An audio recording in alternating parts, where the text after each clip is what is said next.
I'm Nan Simonson. I just got in from a run and I am so late for my breakfast, but I decided to show you what I do with my oat groats that I call breakfast. I was at a retreat for a week and I made a pot of oat groats. You'll find that on YouTube as well as my nansimonson.com website.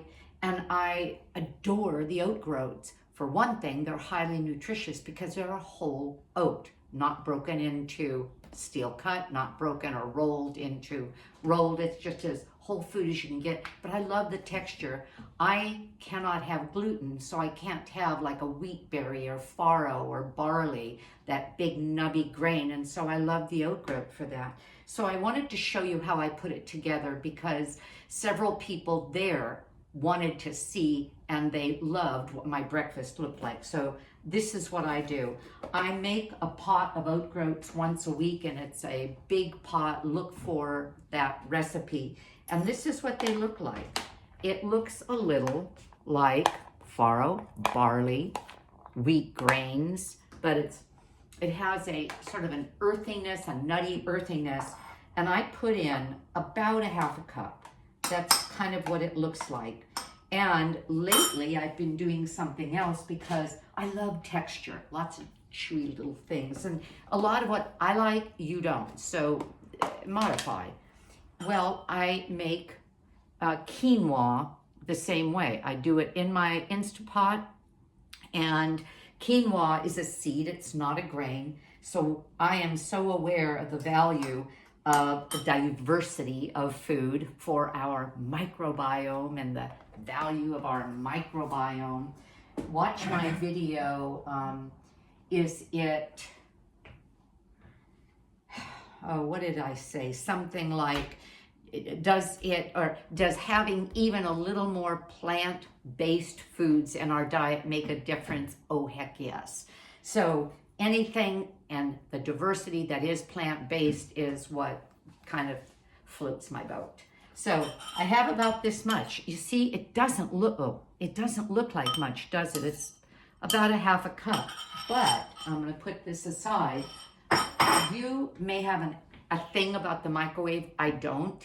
I pay attention to Dr. Michael Greger, who acknowledges the negativity of electromagnetic fields. Like, I wouldn't put my face up against my microwave because there is a heightened electromagnetic field. I have a milligauss meter and I actually have tested our equipment.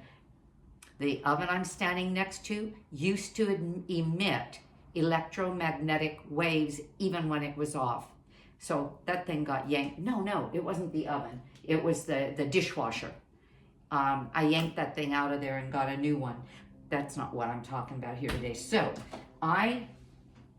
before I go on a run, this morning I headed out the door and decided I'd be back after 6.2 miles. I wanted to do a 10K and I did it. But again, I'm really late. I like to have breakfast at around 8, so when I eat lunch at 12:30, it's a 4-hour period. Look up migrating motor complex. Your body has a sort of a clean out system that begins about 2 to 3 hours after you eat. And that's why it's, I think, not, and I'm not the only one, but it's not, who thinks this, it's not such a good idea to be grazing all day long. Our body is meant to clean things out and then be ready for the next onslaught of food, and I honor that. So this bowl of oats and quinoa look just like that. I put it in the microwave for 2 minutes 20 seconds. If you've got a very hot microwave, it'll bubble over with that. If you have a slow microwave, it won't even get slightly bubbly on top. So I experiment. I wanted to have kind of a skin on top that forms. And then I put one of these. This is a silicone heat trapper. I use that for things in the microwave so that things can kind of steam or can stay hot. And I heat it and then I just leave it and take off for my run. And that way it becomes a little bit more porridgey. And I'll show you what I mean by that. What did I do with my spoon? See, look, there's kind of a skin on that. And it's hot and it's burning the heck out of my hand. Ow, ow, ow. That little doodah somebody made me. You can find it in street fairs. I believe you can even buy these online. But you can put a bowl in the microwave on one of these and not burn your hands like I just did. All right. So that's what I start with. When I'm reheating it, I'll reheat it about a minute, 20 seconds, whatever. I want to see that kind of bubbly skin on it. Then I add to it 2 tablespoons, usually 2 tablespoons plus of my own mix. And I make enough to be able to fill this bottle maybe 3 times, but keep the rest in the freezer, because one of the reasons that we want flax seed and chia seed is for the omega-3s. And if you're completely plant-based, and I am, the omega-3s will help you build your omega-3 fatty acids. And actually, if it's plant-based, it's not even, we don't even call it omega-3, we call it alpha-linoleic acid, that then becomes DHA and EPA and our omega-3s and yak. But anyway, I go for at least 2 tablespoons a day. Now, you saw how liquidy it looked. Oh no, you didn't see that. I didn't show you. Okay, so I'm gonna stir this and put this aside. I'm sorry. This is, I think, important because I add about a cup of soy milk. Why soy? For one thing, it's about as pure as any plant milk I'm going to find that's already made. And this is whole organic soybeans and water. That's pure. It's soy beverage from Trader Joe's. You can find, I think, is it Pacific, that might have one this pure, but most of them are loaded with gums, carrageenan being the absolute worst for your gut. And a lot of them, most of them, have sugar. Good luck going to a barista ordering a plant milk latte that doesn't have sugar in either the oat milk, soy milk, almond milk. You can't find it. I just went through that at an airport coming and going for the, and my latte was a matcha latte, but coming and going for the retreat. Okay, so this is what it looks like. Not a lot in there. I'm going to pour in enough that it covers it and makes it a little bit wet. Now, what am I going to do with this? Because I'm eating this one for breakfast. I'm just going to leave this in the refrigerator. And tomorrow, that will be my oat breakfast. Nan, do you eat an oat breakfast every day? Yes, here I am. Yes, I do. I love oats. And sometimes I'll add my smoothie to it. I'll make a huge smoothie and have smoothie every morning. My husband has smoothie every morning because we get some greens in, a lot of greens that way. My smoothie is a green smoothie. Do you see what the flax did? Now, what looked so liquid is much more porridgey. And I kind of like that. At that point, I add a combination of berries. So I have blackberries, blueberries, and raspberries. I'm also going to add, and you see it was only a half a banana, so that little skin I'll pull off because it gets too much if I eat a whole banana. And so I'm going to cut it. And again, this is so preferential. You decide what you like. Cut it into quarters lengthwise and then cut. And that way I have little bits of banana. Why do I want little bits of banana? Well, because the banana is the only sweetness I have in these oats. I don't want to get in the habit of having a whole bunch of sugar in the morning. The more sugar I find, the more sugar I have, the more sugar I want. And I wouldn't use sugar anyway. I would use date paste.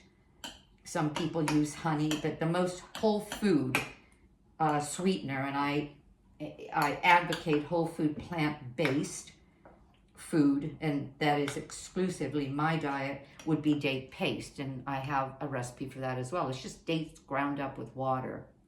And that's good sweetener. But if I have it, I want more and more. We are genetically predisposed to like calorically dense foods that kept us alive Our ancestors, when they found something that was sweet or very savory or very rich, were geared to eat a lot of it so that they wouldn't starve. Now, look at this. Look at this bowl. I've just stirred in the bananas. I'm kind of moving around the berries. And on top of that, I'm going to put some dry roasted sliced almonds. My husband likes slivered almonds. I like sliced almonds. See how individual this all is? I don't know how much I put. I put about that much. And then when I'm eating it, because I've already had my cup of soy milk. Now, I didn't finish what I was saying about soy milk. It's about 3/4 of a cup, 1 cup. I don't know. I just pour it over so it's kind of floaty. I don't like it too dry. I would even add more plant milk to this, and I'll probably at that point just add some almond or something else. The soy milk is 80 calories a cup. I don't count calories, but 1 cup of this gives me 9 grams of protein. That's like a cup of regular cow milk, and this is much more nutritious for us in terms of what our body can do for it or with it, because our microbiome loves fiber. Fiber is only available in plants, and this particular plant milk has 4 grams of fiber in it. What milk has fiber? Plant milk that also has protein, 9 grams of protein, that also has phytoestrogens, and those are the plant estrogens that block our endogenous estrogens and those that come in from animal product that we eat and mess us up in terms of prostate and breast cancer in many cases. Boy, I'm way off task. But so I would add more milk. It could be this, or it could be almond milk, which is much less calorically dense, but basically almond milk has no protein. It has no fiber. It's kind of just, it's the fat mainly that you're getting, which is fine. But so this is my breakfast. I think,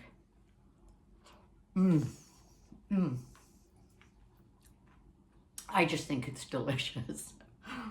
I've got the creaminess, I have the nuttiness, I have the berryness, I have the banana-ness. I'm done. Goodbye. Thank you for watching. This is one way to use your oat groats. And I've even done this at night when we're not having dinner because it's been a late lunch and we don't want anything conventional. I'll make a bowl of oat groats. Why not? A lot of people will add spinach to this. Barely changes the taste. A lot of people will make their oat groats savory. Greens in here and maybe beans in here, but without the berries. You still put the nuts and make a savory oat dish. 5 grams of protein, 5 grams of fiber, and elements in it that actually help lower cholesterol. What else could you want? Have a great day, because I'm going to. Bye-bye.